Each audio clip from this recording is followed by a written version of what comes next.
오늘 이렇게 교회 생일이 됐으니까 우리가 관심을 갖잖아요. 교회가 과연 무엇인가?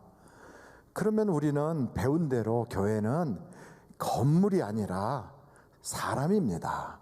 예수 믿는 사람들이 모아진 게 교회입니다. 이렇게 아주 정답을 정확하게 딱 말씀하실 수 있거든요. 그런데 오늘 뭐라고 말하냐면 진리의 기둥과 터가 교회라는 거예요. 그러니까 하나님의 교회를 뭐라고 표현하고 있냐면 진리의 기둥과 터. 한번 다 같이 해볼까요? 진리의 기둥과 터. 그게 교회라는 거예요. 그런데 여러분, 진리의 기둥과 터, 그러니까 이게 뭔가, 그러면 여기다 이렇게 하고 건물 진 그런 걸 말하나 하고 생각하실 수 있겠지만, 그러나 우리 예수님은 뭐라고 말씀하시냐면 내가 곧 길이요 진리요 생명이다. 누가요? 예수님이. 그러니까 예수님이 진리시라는 거예요. 그리고 그 터는 뭐냐? 여러분 한번 고린도전서를 찾아보세요. 고린도전서 3장 9절. 우리는 하나님의 동역자들이요 너희는 하나님의 밭이요 하나님의 집이니라. 10절. 내게 주신 하나님의 은혜를 따라 내가 지혜로운 건축자와 같이 터를 닦아두매 다른 이가 그 위에 세우나 그러나 각각 어떻게 그 위에 세울까를 조심할지니라. 11절. 이 닦아둔 것 외에 능히 다른 터를 닦아둘 자가 없으니 이 터는 곧 누구라고요? 예수님. 그러니까 여러분, 진리의 기둥과 터 하면 진리는 예수님, 그 터는 예수님. 곧 진리와 기둥과 터란 말은 누구를 말하고 있는 거예요? 예수님을 말씀하고 있는 거예요. 그래서 교회 그러면 우리는 그냥 사람들의 모인 것, 그리고 하나님의 택한 자들이 모여진 게 교회다, 이렇게 신학적으로 얘기하지만 다른 말로 표현하면 예수님이 우리 눈에는 보이지 않지만 그것을 형상화해서 이렇게 보이게 된 것이 그게 교회란 말이에요. 그래서 교회는 곧 누구를 말하느냐? 예수님을 말하는 거예요. 그래, 교회의 주인은 누굽니까? 목사입니까? 아니고요. 장로입니까? 아니고요. 누굽니까? 예수님이에요. 그래서 여러분 성경을 한번 찾아보겠어요? 다 같이 한번 성경을 찾아보시는데 마태복음 16장 18절 한번 찾아보세요. 마태복음 16장 18절 같이 한번 읽어보겠어요. 시작. 또 내가 네게 이르노니 너는 베드로라. 내가 이 반석 위에, 누구의 교회예요? 내 교회가 우리 교회를 말합니까? 예수님의 교회를 말합니까? 예수님의 교회를 세우리니 음부의 권세가 이기지 못하리라. 그러니까 교회는 누구의 교회예요? 예수님의 교회. 그러니까 예수님 것이란 말이에요. 그래서 여러분 교회를 딱 보면 교회는 그래서 예수님의 몸이라고도 표현되고, 또 교회는 예수님이 머리라고도 표현되고, 교회는 예수님 것이라고도 표현되는구나. 그러니까 하늘비전 교회는 누구의 것입니까? 예수님의 것이에요. 물론 55년 전 1966년 3월 6일 날 조그만 전셋집에서 그 원로 목사님께서 교회를 개척을 하셨어요. 그때 저희는 저와 제 여동생 둘과 막내 남동생은 그 예배 시간이 되면 앉을 자리가 없고 있을 데가 없어가지고 밖으로 쫓겨났어요. 그래서 밖에서 앉아서 이렇게 쭈그리고 앉아 있을 때가 참 많았거든요. 처음에 시작할 때는 저 충무로 대한극장 옆에서 기도회가 모임이 시작됐는데, 그때는 성령의 역사가 얼마나 강한지 예배가 한번 시작되면 끝나는 시간이 정해져 있질 않아요. 그래서 저와 제 여동생 둘과 막내 동생은 밖에서 기도하지요. 하나님, 오늘은 제발 성령이 임하지 않게 해주세요. 성령이 임하면 너무 예배가 길어져 가지고 밖에서 그냥 겨울에도 그렇고, 그래서 여러분 3월달 추워요. 그리고 사실은요, 우리나라 폭설이 3월달에 내릴 때가 많거든요. 그럼 우리는 어디가 있었나? 극장 그 처마 밑에 앉아서 거기서 쭈그리고 있는 거죠. 그리고 안에서는 막 집회가 시작돼가지고 막 방언으로 기도하고, 뭐 성령의 역사가 엄청 강하면 예배가 오래오래 가는 거예요. 그래서 우리는 밖에서 주여 오늘은 성령이 임하지 않게 해주세요 이러고 기도를 했던 기억이 납니다. 어찌됐든 그렇게 시작됐던 이 하늘비전 교회가 55년 동안 여기까지 있게 된 거예요. 그런데 여러분, 그 과정에 시작도 누가 하셨을까요? 하나님이 하신 거예요. 그러니까 이 모든 것을 딱 살펴보면 이게 하나님의 역사를 여기까지 도와주셨구나 하는 에베네셀의 비석과 같단 말이죠.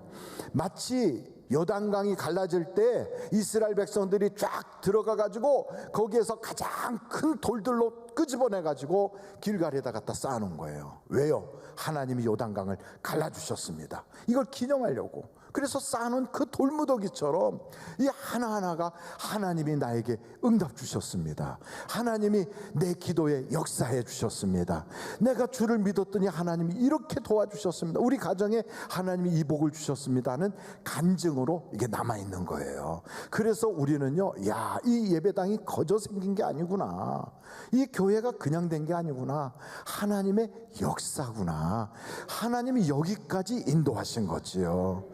그래서 여러분, 교회는 하나님의 작품인 거예요. 교회를 원래 누가 세웠느냐 하면 예수님이 세우셨거든요. 예수님이 이 땅에 오셔서 제자들을 세우시고 그들을 훈련시키고 그들에게 기도의 능력을 가르치시고 그들과 함께 식사도 하고 주무시기도 하면서 3년 반 동안 열심으로 가르쳤어요. 그 제자들은 예수님이 행하시는 기적을 봤어요. 귀신 쫓는 것도 봤어요. 물 위로 걸어오시는 것도 봤어요. 오병이어의 기적 때 거기서 떡도 같이 먹었어요. 이런 여러 가지 기적을 다 체험한 그 제자들이 막상 예수님이 빌라도의 그 뜰에서 재판을 받을 때 3년 반 동안 그 은혜와 사랑을 받았던 제자 중엔 그 누구도 나서서 예수님 죄가 없어요, 예수님 죽이면 안 돼요 하고 말한 사람이 한 명도 없어요. 없어요. 예수님 잡히는 그날 다 도망갔어요. 죽을까 봐 벌벌 떨면서 다 숨어버렸어요.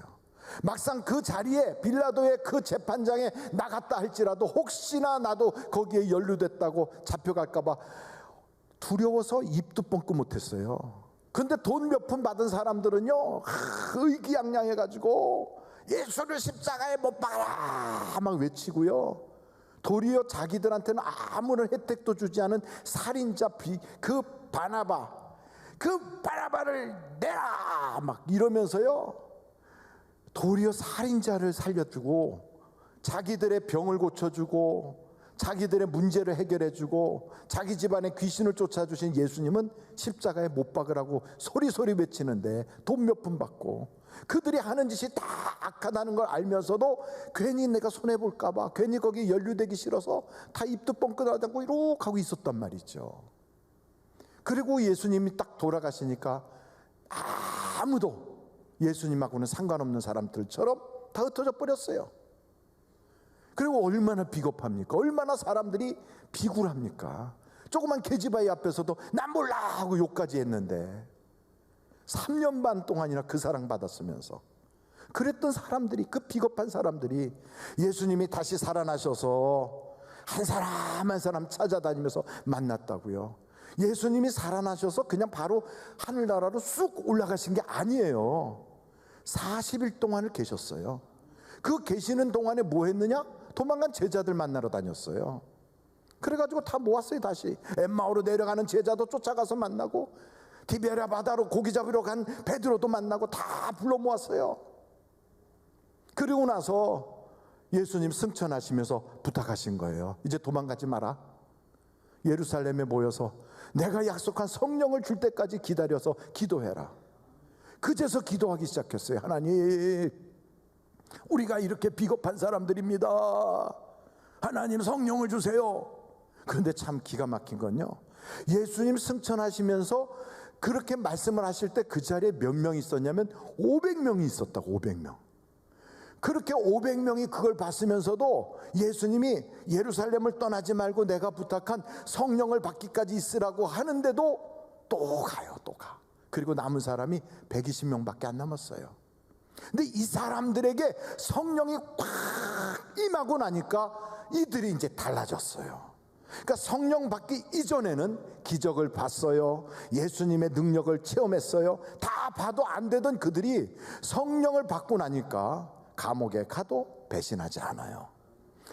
큰 권세 있는 사람 앞에서도 뭐라고 얘기하냐면, 내가 듣고 본 것을 말하지 않을 수가 없도다.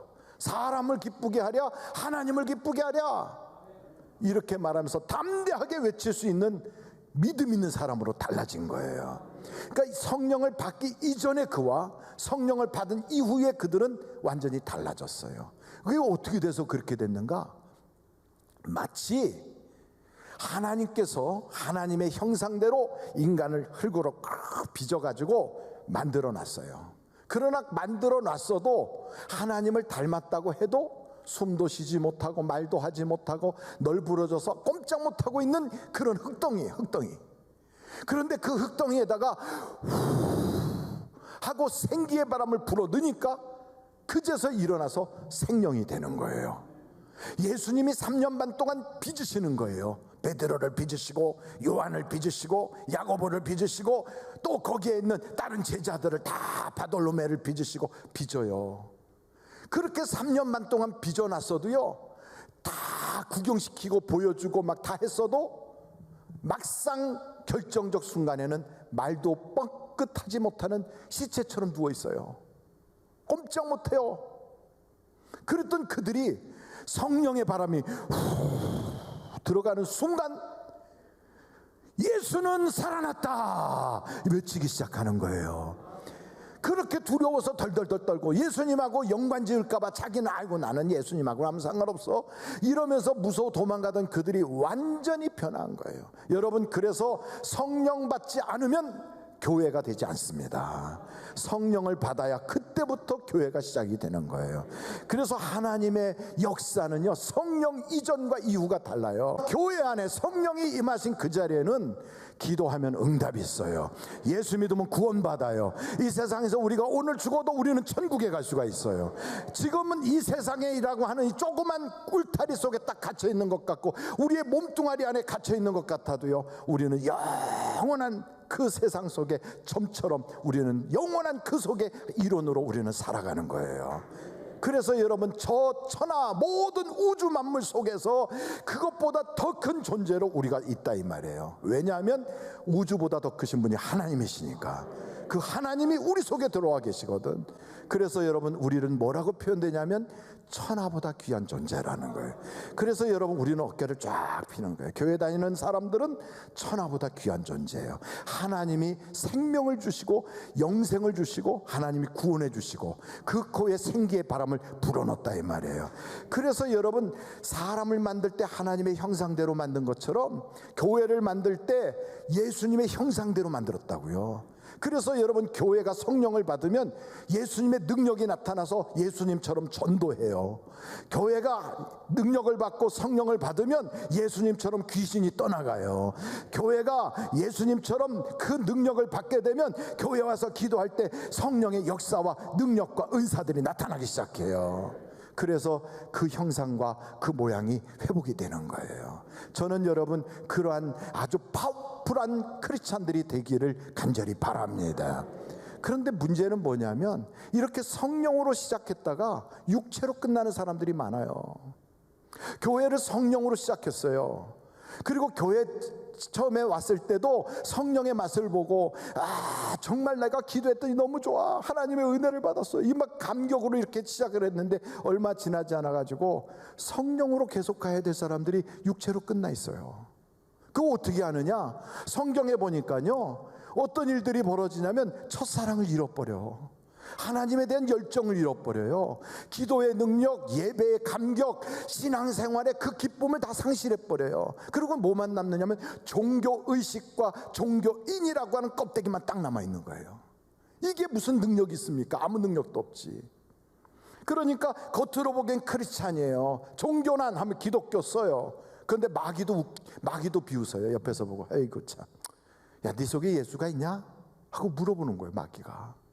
천사도 우리를 보고, 아이고 웃긴다, 제가 예수도 없는 그 사람이 기독교인이래네. 여러분, 우리가 어디에 우리의 주소지가 있는지, 내가 지금 어디에 뿌리를 받고 있는지, 내가 지금 누구에게 붙어 있는지를 한번 생각해 보라고요. 내가 예수님에게 딱 붙어 있다면 틀림없이 예수님을 통하여 나에게서 열매가 맺어질 거예요. 그래서 성경에 보면 포도나무에 가지가 포도나무에 붙어 있으면 열매를 저절로 맺는다 그러잖아요. 예수님께 붙어 있으면 예수의 열매가 열리게 돼 있어요. 예수님에게 붙어 있지 않으면 어디 열립니까? 어디? 그러니까 열매로서 그가 어디에 속했는지 아는 거예요. 여러분, 성령으로 시작해서 성령으로 쭉 가는 사람은 지금도 성령의 열매가 탁탁 맺어져요. 근데 열매가 없는 사람은 어떤 사람이냐? 그 사람은 이상한 거죠. 열매가 없다. 그죠? 이상하구만. 여러분, 우리는 그래서 깨달아야 되는 거. 내가 어디에 붙어 있는가? 내가 왜 열매가 없는가? 성경이 말해요. 뭐라고? 첫사랑을 잃어버리면 첫대로 옮긴다는 거예요. 내가 아무리 무슨 교회에 몇 년 다니고 몇 대째 예수 믿는 집안이고 내가 우리 집안이 어떤 집안이고 다 소용없어요. 이스라엘 사람들은요, 몇 대째 예수 믿고 몇 대째 무슨 하나님 믿고 이게 아니라 그냥 집안 대대로 믿고 있어요. 그래도 우리 주님이 뭐라고 그러셨냐면 이 돌멩이들로도 아브라함의 자식을 만들 수 있다는 거예요. 그게 소용이 없어요. 문제는 뭐냐? 열매예요. 그래서 그 사람들이 와서 그래, 주여, 우리가 주님이 가르치실 때 우리가 거기서 같이 주님의 말씀을 들으며 주님과 함께 먹고 마시지 아니하였나이까? 이렇게 말할 때 우리 주님 뭐라고 그러냐면, 난 너희들 모르겠다. 야, 아무도 니들 얼굴이 기억이 안 나. 다 나가. 그러면서 선지자들과 아브라함과 야곱과 이삭이 와서 거기서 잔치를 벌일 때 너희들은 저 밖에 어두운 데서 슬피 이를 갈미 있으리라. 왜요? 열매가 없으니까. 그래서 우리는 어떻게 해야 돼요? 이거 열매를 맺어야 되겠구나. 열매를 맺으려면 어떻게 해야 되나? 예수님께 붙어 있어야지. 열매를 맺으면 어떻게 해야 되나? 성령의 사람으로 돌아가야지. 여러분, 성경을 쫙 보다 보면 이게 성령으로 시작했다 육체로 마친 일들이 종종 등장을 해요. 이 세상을 사랑하여 하나님의 그 은혜 받는 자리를 떠났을 때 그러면 거기서 육체로 마치는 거예요. 요즘같이 코로나 바이러스가 있다. 야, 교회 가기도 싫었는데 마침 잘 됐어. 핑계거리 있잖아. 뭐라고 그러면 아이고 코로나 바이러스 때문에 이러면서 우리가 슬쩍 핑계는 되지만 우리 속에 있는 양심은 알고 있어요. 양심이 아는 거 하나님이 모르실까? 내가 알고 있는데 하나님이 그걸 모르실까? 다 아는 거지요. 하나님이 넌 촛대로 옮겨야 되겠다. 이게 얼마나 무서운 얘기예요. 그래서 여러분, 우리는 깨달아야 돼요. 주님께로 빨리 돌아가야지. 기독교 역사를 보면요, 이 교회가 처음에 이렇게 태동기가 있어요. 그러고 나서 이제부터 막 성장해요. 그리고 이제 막 굉장히 막 황금기를 이루어요. 그러고 있다가 이 교회가요, 부패하기 시작하고 위선에 빠지고 외식하기 시작하면, 그러면 이 교회가 급격하게 쇠락하고 쇠퇴해요. 그게 천주교가 그랬거든. 바로 그때 종교개혁하는 마틴 루터가 나오고 칼빈이 나오고 그리고 막 쯔빙글리가 나오고요, 야누스가 나오고 이런 사람들이 막 나와가지고 다 어떻게 얘기했냐면 성경으로 돌아가자. 성경으로 돌아가자고 외쳐서 그래서 교회가 다시 회복이 되는 거예요. 여러분, 성경으로 돌아가자 해서 성경을 딱 펴면 성경에서 무슨 말씀할까요? 성령을 받아라. 성령을 받아라. 어떻게 성령을 받습니까? 기도해야지. 기도 외에는 안 되는 거예요. 그래서 여러분, 기도로 깨어 있을 때 성령이 회복이 되는 거예요. 그래서 여러분, 교회는 성령으로 시작했으면 성령으로 마쳐야 되고, 그 성령으로 돌아가려면 다른 방법 없어요. 열매를 살펴보고 열매가 없으면 빨리 회복이 돼야 되거든. 그러므로 사랑하는 우리 모든 성도님들이 이제부터는 우리가 서로가 서로를 열매 맺을 수 있도록 막 도와줘야 돼요. 열매 맺을 수 있도록. 그래서 교회는 어떤 것이 되어야 되냐면, 내가 열매 없었던 내가, 잘못 살았던 내가, 곁길로 들어갔던 내가, 하나님 뜻대로 살지 못했던 내가, 이제 깨달았어. 아이고, 내가 다시는 이렇게 죄짓지 말아야지, 내가 다시는 그렇게 살지 말아야지. 이걸 깨닫고 주님께로 돌아와서 살펴보니까 주님은 내가 회개도 하기 전에 용서를 벌써 해주셨어. 내가 돌이키기도 전부터 하나님은 날 사랑하셨어. 내가 이걸 알기도 전부터 우리 주님은 벌써 십자가를 지시고 날 위하여 물과 피를 쏟아주셨어. 이걸 깨닫고 나니까 너무너무 감사해. 그래서 내 인생에 귀하다는 향유값을 깨트리는 거예요. 눈물을 쏟아가면서 주님 발에다가 내 눈물을 떨어뜨리면서 향유를 깨트려. 교회가 뭐냐? 속죄함 받은 자들, 은혜 받은 자들이 향유를 깨트리는 곳이 교회라니 말이에요. 그래서 교회는요, 죄인들이 와가지고 예수의 피로 죄 씻음을 받고, 그리고 나서 그 받은 은혜가 너무 감사해서 향유값을 뻥뻥 깨트리고, 여기서 깨트리고 저기서 깨트려. 여기서 이런 향유값이 깨지고 저기서 깨져서 교회 안에는요, 예수 그리스도의 향기가 가득하게 퍼져나가는, 막 가득히 나가는 거예요. 근데 이상하게요, 그렇게 향유값 깨트리는데 군데군데 앉아가지고 아까워라, 왜 그렇게 산대, 이러고 있는 사람들도 있어요. 당자가 아버지께로 돌아왔을 때 그걸 보면서 아버지는 너무 기뻐서 우리 아들이 죽었다 살아났구나, 잃어버렸다가 내가 다시 찾았구나, 좋아서 그 아들을 껴안고 아들아 이게 꿈이면 깨지 말자 이러면서 너무 좋아서 잔치를 벌여라, 송아지를 잡아라, 풍악을 울려라, 막 난리가 났어요. 근데 형은 딱 돌아와서 뭐 하는 거래 지금? 집안 재산 다 까먹고 돌아오고 창기하고 놀아붙인 저것을, 그의 마음은 잔치집이 아니요, 그의 마음은 이가 날카로운 타작기계처럼요 막 죽이고 싶은 거예요. 날카로운 창처럼 찌르고 싶은 거예요. 정지하는 마음이 가득한 거예요. 아버지의 심령을 갖지 못한 탕자의 형처럼 교회 안에서도 정지하고 미워하고 판단한다면 자기의 수준은 지금 어디가 있는지 그걸 모르는 거예요. 예수님이 그러잖아요. 나도 정죄하지 않는다. 예수님도 정죄하지 않는다는데 자기가 얼마나 깨끗해서 남을 정죄합니까? 교회는 목욕탕 같은 곳이에요. 예수의 피로 죄 씻는 곳이 교회예요. 누구든지 하나님보다 더 깨끗한 사람은 없어요. 누구든지 하나님보다 더 의로운 사람은 없어요. 누구든지 하나님보다 더 온전한 사람 없어요. 그러므로 그 하나님 앞에 가서 예수님의 피로 죄 씻음을 받고 용서받은 그 감격으로 다시 회복하고, 성령이여 나를 충만케 하옵소서, 나는 자격 없는데 하나님이 나를 또 택하여 주셔서 자녀 삼았나이다, 이 감격으로 인생을 살아가도록 다시 재충전하고, 세상에서는 손가락질 할지라도 하나님은 내 편이시구나, 이 세상은 나를 정죄할지라도 하나님은 나를 버리지 않으셨구나, 이 세상은 소망이 없어도 하나님은 나에게 새 힘을 주시는구나. 그래서 그 하나님 손 딱 붙잡고 세상으로 성큼성큼 나갈 수 있는 힘을 받는 것이 교회다 이 말이에요. 교회를 그래서 세상이 감당할 수가 없어요. 이 교회는 죽음도 가릴 수가 없어. 왜? 사망 권세를 이겨버린 데가 교회니까. 교회는 음부의 권세를 이기는 곳이에요.